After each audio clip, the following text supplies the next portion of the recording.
से मुबैना ज्यादती के इल्जाम में प्राइवेट स्कूल का प्रिंसिपल गिरफ्तार। मुलजिम के मोबाइल फोन से मुबैना तौर पर 25 से ज्यादा वीडियोस बरामद। गिरफ्तार मुलजिम पर स्टाफ और टीचर से ज्यादती के इल्जामात। पुलिस के मुताबिक मुलजिम के खिलाफ सबूत मौजूद। मुलजिम को पकड़ने में शहरियों ने मदद की। गवर्नर सिंध कामरान खान टेसूरी का नोटिस। सेक्रेटरी स्कूल एजुकेशन को रिपोर्ट पेश करने की हिदायत।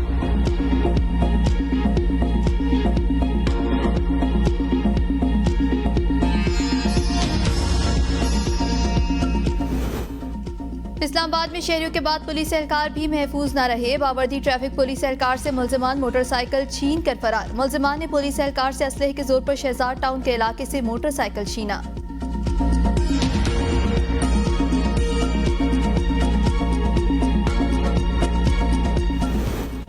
IMF की 300 यूनिट तक रिलीफ का दोबारा तायुन करने की हिदायत। IMF ने हुकूमत के रिलीफ प्लान पर मजीद वजाहत तलब कर ली। ज़राए वज़ारत खजाना के मुताबिक 3 माह के लिए बिजली बिल पर रिलीफ देने से 15 अरब रुपए से ज्यादा अखराजात होंगे।